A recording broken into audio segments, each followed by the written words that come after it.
Magandang araw, listeners. This is Ibros. And this is Soda. Good afternoon, everyone. Welcome to another episode of Biyaheng Jae, kung saan pinag-uusapan ang mga kwentong commuter na talaga namang nakakajahe. And for this episode, kasama namin ngayon ang aming fellow student commuters. It's nice to meet you all. Kaway naman kayo dyan. Can we get like a small introduction? Just your name and also like what city you're from. Can we start with Erin? Hello po. I'm Erin Diaz. Tas currently I'm living sa Manila lang around DLSU area. Next up, we have Joffrey. Hello everyone. Nagsistay ako ngayon sa Bulacan. Tapos, yes, commuter rin ako to Manila for school. So, yan. Next, we have Ethan. Hi, I'm Ethan and I live near QC. We have Kevin. Hi, I'm Kevin and I live sa around San Juan. Next up, we have Francis. Hello. Ako si Francis. Nakatira ako dito sa Santa Rosa, Laguna. Minsan ako yung nagko-commute, pero minsan, kung may oras, hinahatid ako ng tatay ko sa Manila. We have Charles. Hello, I am Charles and nakatira ako sa Las Piñas City. And we also have Bea. Hi, ako si Bea Ladores at ngayon nakatira ako sa Makati. Welcome all to our podcast again. So, of course, lahat naman tayo commuters in some way, right? Ano ba madalas yung sakyan? Usually sa akin, kasi originally kasi taga South ako. I came from Alabang kasi. And yung pinaka parang the most accessible for me to go back home is bus lang talaga. Alam niyo yung bus na parang nakikita niyo sa harap ng school. Yung nakalagay Alabang. Yun yung ginagamit ko usually. And usually then that's like the cheapest option. Kasi honestly, kapag sa South, there's like wala masyadong access or like access of like transportation going to the north. I mean, there is, kaso parang sobrang limited siya, especially dun sa area ko. Magandang araw, listeners. This is Ibros. And this is Soda. Good afternoon, everyone. Welcome to another episode of Biyaheng Jae, kung saan pinag-uusapan ang mga kwentong commuter na talaga namang nakakajahe. And for this episode, kasama namin ngayon ang aming fellow student commuters. It's nice to meet you all. Kaway naman kayo dyan. Can we get like a small introduction? Just your name and also like what city you're from. Can we start with Erin? Hello po. I'm Erin Diaz. Tas currently I'm living sa Manila lang around DLSU area. Next up, we have Joffrey. Hello everyone. Nagsistay ako ngayon sa Bulacan. Tapos, yes, commuter rin ako to Manila for school. So, yan. Next, we have Ethan. Hi, I'm Ethan and I live near QC. We have Kevin. Hi, I'm Kevin and I live sa around San Juan. Next up, we have Francis. Hello. Ako si Francis. Nakatira ako dito sa Santa Rosa, Laguna. Minsan ako yung nagko-commute, pero minsan, kung may oras, hinahatid ako ng tatay ko sa Manila. We have Charles. Hello, I am Charles and nakatira ako sa Las Piñas City. And we also have Bea. Hi, ako si Bea Ladores at ngayon nakatira ako sa Makati. Welcome all to our podcast again. So, of course, lahat naman tayo commuters in some way, right? Ano ba madalas yung sakyan? Usually sa akin, kasi originally kasi taga South ako. I came from Alabang kasi. And yung pinaka parang the most accessible for me to go back home is bus lang talaga. Alam niyo yung bus na parang nakikita niyo sa harap ng school.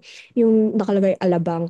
Yun yung ginagamit ko usually. And usually then that's like the cheapest option. Kasi honestly, kapag sa South, there's like wala masyadong access or like access of like transportation going to the north. I mean, there is, kaso parang sobrang limited siya, especially dun sa area ko.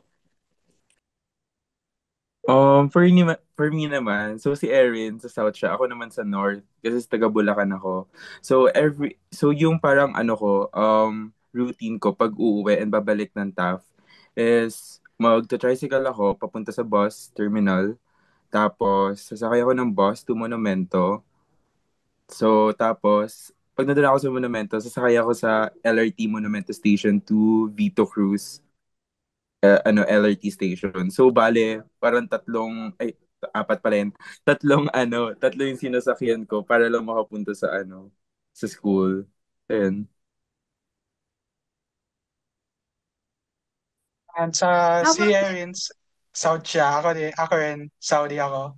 So, tama nga siya na halos lahat ng bus dito, either papunta sila sa Alabang, Balibago o Calamba. So dahil taga Santa Rosa ako, parang medyo nahihirapan ako. Dahil usually, kung pauwi ako, kung walang ah, bus na P2P bus, dahil yan yung pinakamalapit kung saan ako nakatira eh. So kung walang P2P bus na pwede kong sakyan, kailangan ko pa duman sa Balibago. Tapos from Balibago, kukuha ko ng tricycle uh, pauwi. Tapos kung pupunta ako sa campus, dahil gumagamit ako ng P2P bus or point-to-point bus, um, so diretso ako sa Makati pa, Juan Ayala. At doon ako, kung may taxi, sulit na yon. Magta-taxi na lang ako. Pero kung wala, mag-grab ako. Papunta naman sa campus. So parang ang hassle talaga para sa akin na mag-commute sa galing Laguna. Oo nga eh. Grabe naman, Francis. Ang hirap naman yan. ikaw ba, Ethan? Ha, san, madalas na sakyan yung vehicle? Public Ang transport commute. papuntang Ang commute. Oo. Um, Most of the time, nag-LRT kasi ako. Kasi ang bilis eh. From QC to Taft, gosh, 30 minutes lang. Pero kung Mm. nag-Grab ka, kung nag-Jeep ka, kung nag-car ka, mga 1 hour and 30 minutes. Pero para Yes. sa akin, easy mag-commute pag LRT. Mhm. That's true. Does anyone relate? Very much. Sino nag-relate dito? Yes. Sorry, Kasi Ethan, ako, pero di ako agree sa'yo. Sa LRT. Okay Kailangan lang. Ako ko ng rin. LRT, guys. Kasi Kasi di ba, walang trend sa South. Mm-mm. wala. wala. Oh, wala pala. Kailangan pa kasi, for me, kasi South din ako. Paranaque. Kailangan mag-jeep ka papuntang EDSA and then you take MRT and then it's the LRT. Pero pag nasa train na ako, medyo wala lang tao. So, okay na ako dun. Basta hindi rush Correct. hour. Oh, pag rush hour, I swear, ang hirap. Ang hirap. Yes. Sobra. Ang sikip din, no? Like, pag rush hour. Ang sikip, like, nakakainis. And Yes. like, Kasi, partihan na, ay, sorry, go. yes.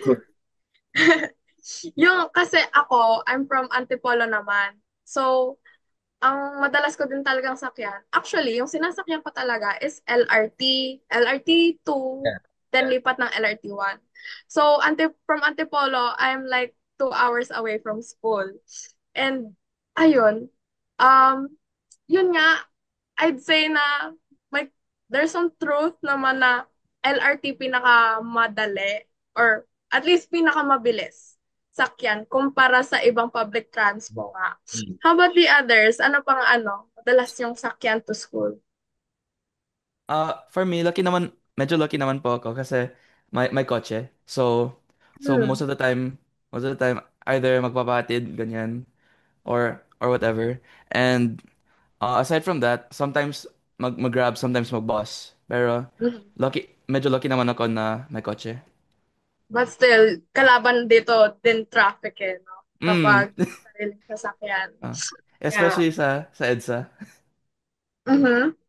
So, I'm gonna ask naman, anong pinakamalalang commuting experience nyo? Basta yung papuntang school, anong pinakamalala yung mala zombie apocalypse? I'm sure naranasan nyo din yan. Oh my God, ako, may kwento ako. So, di ba, may bagyo kasi neto. Tapos, alam niyo naman yung Lasal, super late mag-announce ng suspension. So, Ah, hindi eh. ito yung Right. dito yung recent na bagyo ah. Ito pa yung like nakaraan pa talaga, start of the year ata. Tapos, nag-iisip ako kung pupunta pa ako ng condo or hindi kasi nga may bagyo, hindi pa nag-announce ng Lasal. So ayun, pinilit ko talaga mag-commute kasi ayoko mag-absent the next day. So pinilit ko mag-commute, tas grabe yung ulan. Like, mahirap na nga yung, di ba tricycle ako pumuntang bus? So mahirap na nga yung part na yun. And ang pinaka mas nakakahirap is yung nasa LRT ako. Kasi pag nag-LRT ako, Monumento to Vito Cruz. And alam niyo naman kung gaano kabilis bumaha, di ba, sa TAF?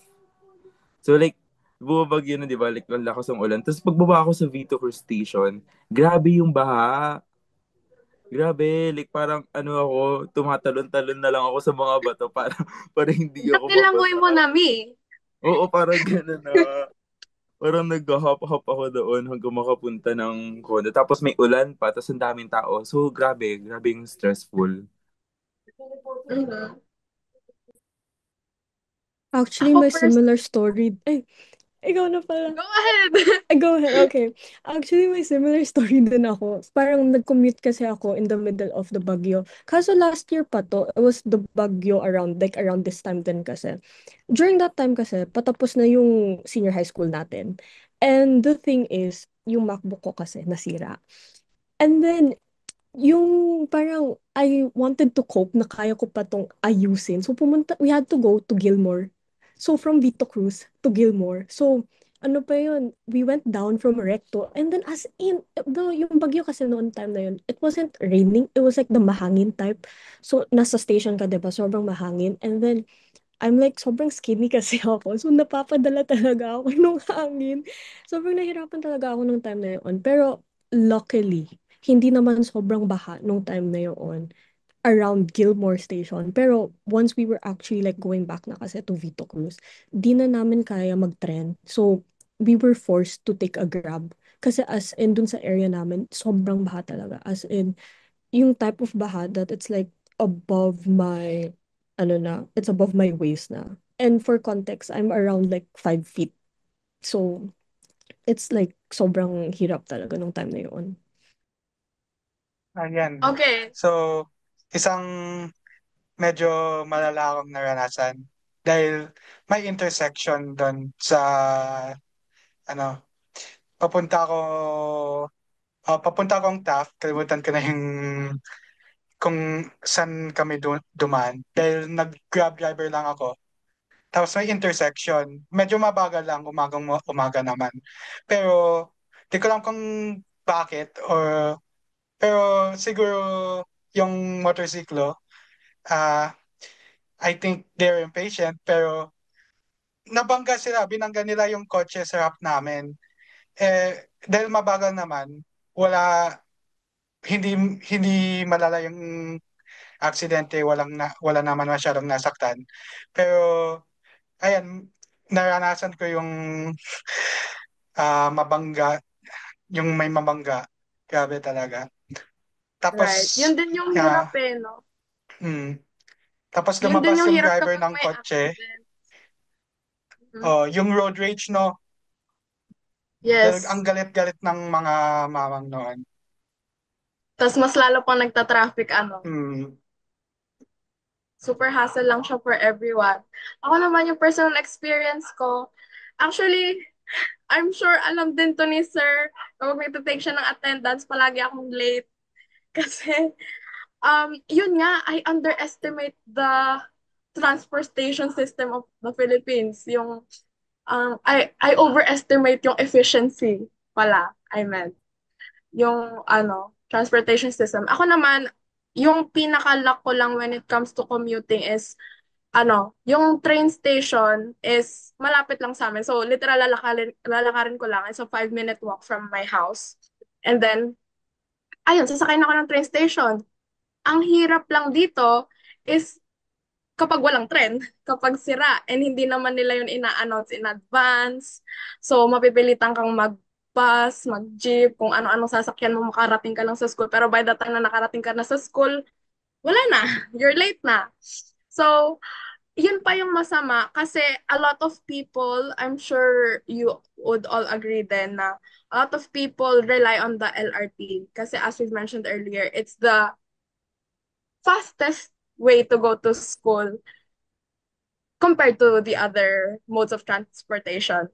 Pero so kapag nawala yun, damay-damay lahat. Grabe yung traffic, grabe yung mga tao. Yun yung sinasabi kong mala zombie apocalypse yung atake. Kaya, yan. How about the others? Baka may share pa kayo?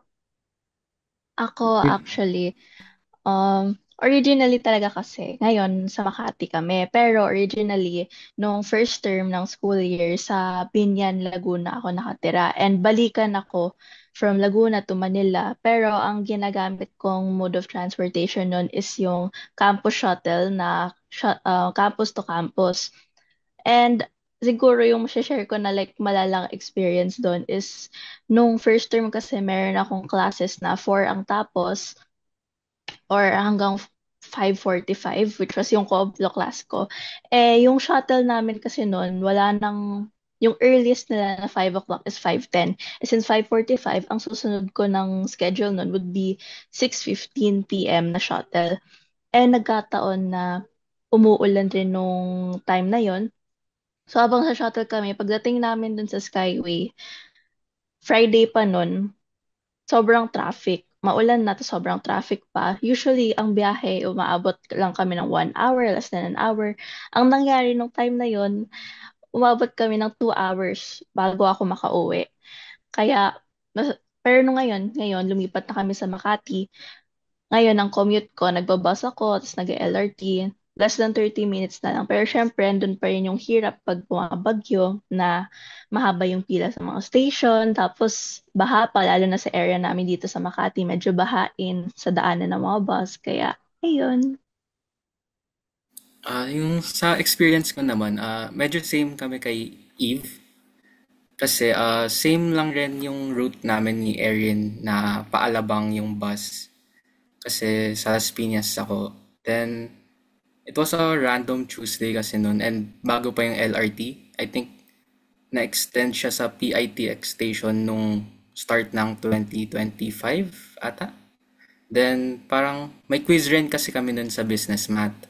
So ang nangyari, 8:30 na ako nakarating ng PITX nun and yung quiz ko doon is 9 a.m. Pagkarating ko doon is yung pila ng LRT umabot sa second floor from dulo to dulo. Kaya ang nangyari, hindi ko na-take yung quiz na yun. And dahil doon, hindi ako nakakuha ng DL. Naging 1.5 yung grade ko doon. Kasi 2 ata yung kailangan para maging DL. So, ayun, hindi ako pinatake nung prof ko noon kasi kailangan daw na approved absence. And ayun, hindi ako nakagawa ng approved dahil doon.